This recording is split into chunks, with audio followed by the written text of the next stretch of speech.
곧 출국 예정이신 분들이 많다는 이야기를 듣고 제가 이렇게 라이브를 켰어요. 제가 비록 6개월 갔다 오긴 했지만 그래도 한번 교환학생을 갔다 와본 사람으로서 준비해야 될 게 정말 얼마나 많은지 또 얼마나 궁금증들이 많은지 제가 알고 있거든요. 그리고 그게 출국 직전에 가장 많은 것 같아요. 그래가지고 제가 이렇게 라이브를 준비를 했습니다. 지연님, 미국 처음에 가셨을 때 영어 회화 실력이 어느 정도셨을까요? 그때 당시에 원어민이랑 대화는 됐는데 되게 말하면서 생각을 많이 하고 그래서 더듬더듬 거렸던 기억이 있고 토익을 봤었거든요. 토익을 기준으로 했을 때 700점대 초반? 700점대 후반? 뭐 이렇게 나왔던 기억이 있어요. 그러니까 굉장히 평균적인 그런 대한민국 정규 교육을 딛고 영어를 할 수 있는 딱 그 정도 실력이었습니다. 저는 한글 이름이 발음이 어려워서 최대한 한글 이름 비슷하게 영어 이름을 하고 싶은데 생각이 안 나요. 이름은 김주명이요. 영어 이름 관련돼서도 질문이 진짜 많이 들어와요. 근데 저도 그랬거든요. 그래서 미국 파견되기 전에 주변 친구들한테 혹시 나한테 어울리는 영어 이름이 뭐야? 막 이렇게 물어보고 다녔어요. 그래서 그때 뭐 아만다 막 이런 거 나왔었는데 아무리 생각을 해도 영어 이름을 짓고 가는 게 너무 오글거리는 거예요, 저는. 그래서 그냥 한국 이름으로 갔어요. 그래서 제 이름 지현이라서 현을 되게 발음하기 어려워하는데 외국인 친구들이 밀어붙였어요. 그랬더니 그냥 뭐 알아서 다들 발음을 잘 하더라고요. 그러다가 이제 G라는 별명으로 불리기도 했고 그래서 한글 이름이 발음이 어렵다고 하시더라도 최대한 이름에서 하나를 따시는 게 좋을 것 같아요. 그냥 주라고 해도 상관없을 것 같아요. 한글 이름 그냥 주명 밀어붙이시고 알아서 닉네임을 만들 거예요. 그러면 이제 주가 되는 그렇게 가시는 게 더 좋을 것 같아요. 한글 이름을 가져갑시다. 짐 챙겨야 하는데 어떤 걸 꼭 가져가야 할까요? 그 여권 사본 있잖아요, 여러분. 다들 사진을 가져갈지 여권 사본을 가져가야 될지 이것도 고민을 하실 것 같은데 여권 사본은 그렇게 필요하지가 않았어요. 저는 딱히 쓸 일이 없었고 환전한 돈 있죠, 돈. 저는 그거를 한 $100 정도 가져갔었어요. 입학 허가서 있죠, 여러분. DS2019 이거 꼭 가져가세요. 이거 없으면 입국이 아예 안 돼요. 그래서 이거는 꼭 가져가시고 공항에서도 한 번 더 확인하시고 잃어버리지 않았는지 이거 정말 목숨처럼 가져가셔야 돼요. 여권도 잃어버리시면 안 되고 그다음에 해외 결제 체크카드 있죠. 요거를 저는 한 2개 정도 가져갔어요. 근데 이게 미국을 가면은 학교에서 그 나라의 계좌랑 카드를 만들게 해줄 거예요. 그래서 카드가 하나 더 생기시긴 할 건데 그래도 그게 없는 기간 동안 돈을 써야 되니까 해외 결제 카드를 꼭 챙겨가시고 세면도구 이런 거 있죠. 이거는 정말 여행 한 일주일 가는 정도만 챙겨가시고 나머지는 다 가서 사세요. 오리엔테이션 기간이 있어요. 그럼 학교에서 그 기간 동안에 애들을 다 데리고 마트에 가요. 저 같은 경우에는 탈겟이라는 마트에 갔어요. 이 탈겟이 미국에서는 이마트 같은 느낌인데 온갖 물건을 다 샀어요. 진짜 살림을 하나 차리는 것 마냥 화장솜, 클렌징 폼 이런 거 다 거기 가서 구매를 하시면 되거든요. 그리고 우리 여성분들은 여성용품까지 다 구매가 가능하단 말이에요. 그런 거를 바리바리 싸들고 가면 짐밖에 안 되고 전 진짜 비추합니다. 근데 저는 정말 중요한 것 같은 게 옷이 문제예요, 여러분. 미국에 가서 옷을 사려고 했는데 맞는 바지가 없는 거예요. 그래가지고 그것 때문에 조금 고생을 했고 저의 정서와는 맞지 않는 그런 컬러, 노출이 심한 옷 이런 것들이 너무 많아가지고 조금 구매하기 힘들었어요. 편한 옷 진짜 중요해요. 그런 것들을 가져가시면 좋을 것 같고 추울 때 입을 외투를 무조건 가져가세요. 사려고 해도 조금 부담스러우실 수가 있어요. 가격대가. 그래서 한국에 저희 롱패딩 있죠. 검정 색깔 롱패딩 그게 정말 따뜻하고 진짜 최고인 것 같거든요. 이 전 세계에서 가장 따뜻한 옷인 것 같아서 그거를 가져가시는 게 훨씬 도움이 되실 것 같습니다. 그리고 그 외에 보조 배터리나 뭐 이런 것들은 자기가 여행 가듯이 챙겨가시면 되고 돼지코 좀 많이 챙겨가시면 좋을 것 같아요. 담요라든지 머리끈, 빗, 면봉 이런 거는 진짜 가서 사세요. 이거는 바리바리 싸들고 가는 게 오히려 아닌 것 같아요. 그리고 한국 음식을 가져가세요. 샴푸랑 린스를 챙겨갈 바에는 저는 라면이랑 이런 걸 더 가져갈 것 같아요. 짐은 당장 필요한 것만 가져가시고 따로 붙이신 것 있나요? 지금 학교가 기숙사 물건이랑 학교 물건 필요한 거 미리 보내거나 시키라고 하더라고요. 너무 어려워요. 전 따로 붙인 건 없어요. 왜냐면 붙이는데 돈이 너무 많이 들고 기숙사 물건이랑 학교 물건 미리 필요한 거 굳이 보낼 필요는 전 없었던 것 같아요. 전 캐리어 2개 가져갔는데 2개 챙겨가면 충분했고 가서 아마존에서 사시면 돼요. 다른 나라에서 생활하면서 가장 적응하기 어려웠던 점이 있을까요?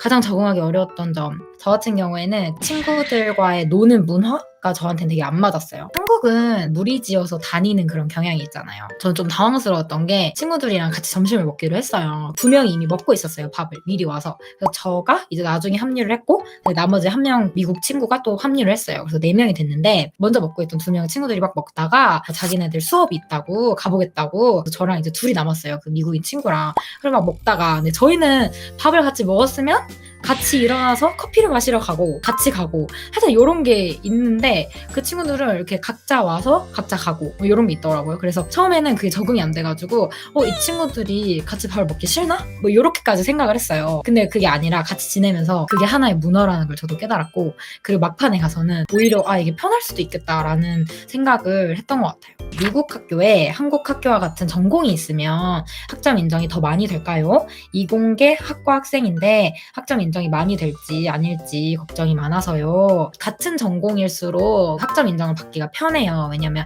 학점 인정을 받을 때 과목별로 수업 계획서를 제출해야 되는데 그 수업 계획서에 있는 내용이 우리 본교에 있는 수업의 내용이랑 비슷해야 학점 인정이 되는 거거든요. 최대한 비슷한 이름의 학과로 가시는 것을 추천을 드려요. 외국인이랑 무슨 얘기하면서 친해졌나요? 일단 공통 관심사가 있어야 될 것 같아요. 뭔가 문화적인 걸 넘어설 수 있는 공통 관심사? 같은 영화를 좋아한다든지 같은 가수를 좋아한다든지 이런 게 있으시면 좋을 것 같고 미드나 영드 이런 거를 즐겨보신다면 친해지기 더 쉬울 거예요. 한국과 달라 놀라셨던 문화가 있을까요? 한국에서 달라서 놀랐던 문화는 마약이죠.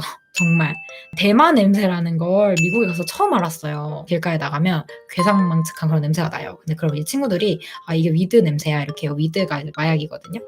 얘네들은 마약을 이렇게 아무렇지 않게 하는구나 이런 게 있었고 그다음에 이제 총기 같은 경우에도 저도 조금 많이 놀랐던 문화죠. 영어 듣기는 괜찮은데 현재 들어야 되는 전공 수업을 알아들을 수 있는지에 대한 걱정이 큽니다. 저 같은 경우는 이제 1, 2학년 전공 수업을 들었는데 한국에서도 전공 수업을 들었을 거 아니에요. 그러니까 그때 전공 수업에서 들었던 배경 지식이 되게 도움이 많이 됐어요. 토플을 준비해 보신 분들은 아시겠는데 배경 지식을 알고 모르고에 따라서 리스닝의 차이가 엄청 나요. 배경 지식이 있는 상태에서 내용을 들으면 단어를 몇 개 모르더라도 때려 맞춰서라도 알 수 있는 부분들이 있기 때문에 만약에 내가 전공 수업을 좀 잘 알아듣고 싶다 하시는 분들은 출국하기 전에 어떤 과목 들을지 여러분들 알고 계시잖아요. 그 과목들 관련돼서 전공 지식을 좀 배경 지식을 한국에서 많이 쌓아가시는 걸 추천을 드립니다. 그러면은 아마 듣는데 문제가 없으실 수도 있을 것 같아요. 미국 교환학생 가는 동안 인턴십 구하는 팁이 있을까요? 인턴십이요 여러분 잘만 하면 정말 좋은 기회를 얻으실 수 있는 기회예요. 왜냐면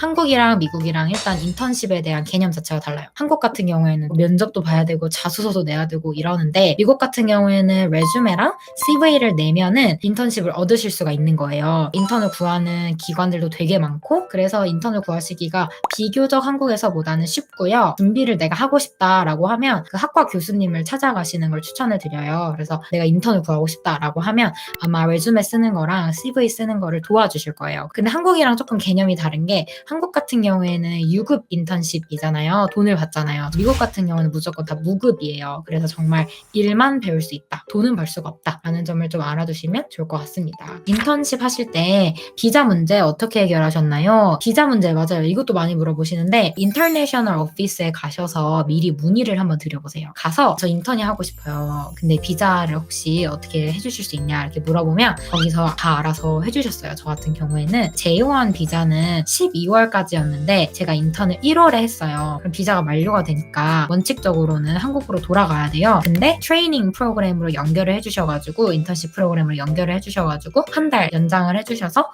저는 1월에도 일을 하면서 지낼 수가 있었습니다. 그래서 비자는 그렇게 해결했던 것 같아요. 한국이랑 가격 차이가 많이 날까요? 여성용품이나 생활용품 등등. 제가 갔을 때는 환율이 되게 높았어요. 그때 당시에는 미국에서 사는 게 다 비싸긴 했어요. 요즘에는 또 환율이 많이 내려가지 않았나요, 여러분? 비슷비슷해요, 사실은. 그래서 여기서 다 갖고 가는 것보다는 가서 사는 게 나을 거라고 생각을 합니다. 혹시 교환학생 가실 때 국제학생증 발급해 가셨나요? 미국은 딱히 필요 없을 거라는 말도 많아서요. 맞아요, 딱히 필요 없었어요. 저는 발급은 해서 갔거든요. 딱히 필요 없었어요. 혹시 몇 학점 플러스 마이너스 정도 정도로 수강하는 게 베스트라고 생각하시나요? 최대한 많이 들으라고 말씀을 드리고 싶거든요. 왜냐면 같은 수업을 듣는 거지만 그 교수님들도 우리가 다른 나라에서 왔다는 걸 알기 때문에 저희 걸 좀 평가할 때 좀 루즈하게 평가를 하세요. 그래서 조금 덜 못해도 그거보다는 잘한 성적을 받을 수가 있고, 전공 같은 경우에는 한국에서 학점 받기 되게 힘들잖아요. 근데 미국에서는 패스 논 패스, 그 교환학생은 패스 논 패스로 다 칠 수 있기 때문에 최대한 많이 수강을 할수록 한국으로 돌아와서 그때 많이 듣길 잘했다라는 생각이 드실 거예요. 플러스 마이너스로 이야기를 하자면 한 17학점 플러스 마이너스로 제가 그때 당시에 17학점 들었던 것 같거든요. 괜찮았어요. 여러분 절대 길거리에서 휴대폰 보면서 걸어가고 그러시면 안 됩니다. 근데 이게 솔직히 여러분들이 가는 학교 주변은 자연이 많은 그런 데여가지고 그렇게까지 위험하진 않을 거예요. 근데 저 같은 경우는 휴대폰 잃어버렸던 것도 보스턴이기 때문에 대도시를 가실 때는 진짜 조심하세요. 지갑이랑 휴대폰 진짜 조심하시고, 여러분 비자가 있는 소중한 여권이랑 DS2019 절대 잃어버리시면 안 돼요. 혹시 교환 가셨을 때 핸드폰 어떻게 개통하셨나요? 그 유심카드를 여행 가는 것처럼 일주일치를 제가 사서 갖고 교환학생 OT 기간 때 유심카드 파는 데도 데려가요. 거기서 다 싹 똑같은 유심카드를 구매를 했어요. 단체 구매여가지고 개인으로 사는 것보다 더 싸게 구매를 했습니다. 근데 제가 이제 인턴을 할 때는 그게 만료가 된 거예요, 기간이. 그래가지고 인턴 기간 때만 잠깐 아마존에서 그거를 사가지고 썼었어요. 미국을 가면 한국에서는 쿠팡을 여러분들이 많이 사용하시는 것처럼 아마존을 진짜 많이 사용하시게 될 거예요. 그래서 뭔가 내 물건이 없다 하면 아마존에서 주문하면 돼요. 그러니까 너무 걱정 안 하시면 될 것 같아요. 지연님은 대학교 입학 때부터 교환학생 계획이 있으셨나요? 1학년 1학기 때 제가 전공자유학부였어요. 전공자유학부 세미나 이렇게 해가지고 선배들이 와가지고 학교생활 어떻게 했는지 막 이런 거 얘기하는 그런 세미나를 해요. 거기서 어떤 언니가 교환학생을 갔다 왔다는 거예요. 그걸 너무 반해가지고 그때부터 교환학생을 계획하기는 했어요. 근데 뒤늦게 준비를 하셔도 전혀 상관없어요. 저도 3학년 2학기에 갔다 온 거니까요. 전혀 상관없으니까 걱정하지 않으셔도 될 것 같습니다. 미국 대학 단톡방에서 현지 친구들이 엄청난 줄임말과 유행어 같은 것을 많이 사용하는데, 현재 유행하는 유행어를 들을 수 있는 영화나 드라마 추천해 주실 수 있나요? 진짜 원어민들이 사용하는 유행어랑 줄임말을 아시고 싶으시면 영화랑 드라마를 보시면 안 돼요. 우리나라 영화랑 드라마도 보시면 유행어 같은 거 있잖아요. 줄임말 이런 게 드라마에 많이 안 나오잖아요. 그게 작가님들이 정제된 말을 쓰는 거기 때문에. 그래서 영화나 드라마를 보시는 것보다는 틱톡을 전 진짜 추천을 드려요. 미국에서는 정말 온갖 티네이저들은 다 쓰는 게 틱톡이에요. 틱톡을 다운로드 받으시고 거기에 올라오는 원어민들의 영상을 보고 글을 보시면 요즘 유행하는 노래가 뭔지, 연예인이 누군지, 트렌드가 뭔지 이런 거 다 아실 수 있어요. 그래서 틱톡을 정말 강추드립니다. 지연님은 교환학생 학교를 고른 제일 중요한 기준이 어떤 것들이셨는지 궁금해요. 교환학생 학교를 고른 제일 중요한 기준은 얼마나 대도시와 가까운가 였어요. 저는 보스턴이랑 가까운 학교를 선택을 한 거였어요. 대도시를 좀 경험해보고 싶기도 했고, 그래서 대도시랑 가까운 게 조금 저는 중요했었습니다. 그리고 제 학과가 있는지,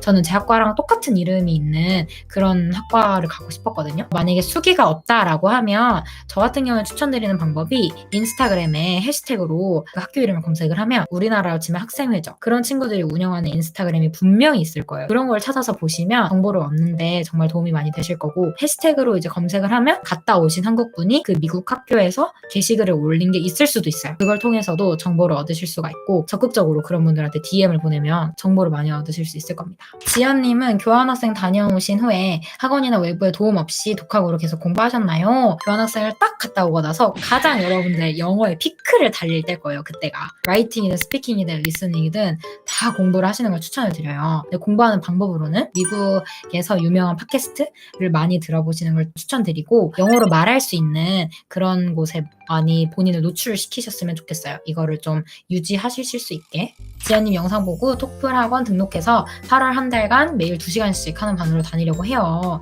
제가 영어에 자신감이 많이 없는데 토플 공부하다 보면 생기게 될까요? 영어, 회화, 자신감은 이쪽 있고, 토플, 토익, 수능, 영어 이런 거는 여기 있는 것 같아요. 시험을 위해서 하는 영어 공부랑 실제 실생활에 사용하기 위한 영어 공부는 완전히 다른 것 같아요. 근데 내가 토플을 잘한다고 영어 회화를 잘하는 건 아닌 것 같아요. 만약에 내가 영어에 자신감을 얻고 싶다, 토플 공부하고 토익 공부하고 하는 것보다는 영어 회화를 많이 해보셨으면 좋겠어요. 내가 영어를 말할 수 있는 그런 상황에 본인을 많이 던지셔가지고 공부를 하시는 게 오히려 자신감을 임프루브 하는데 더 도움이 되실 겁니다.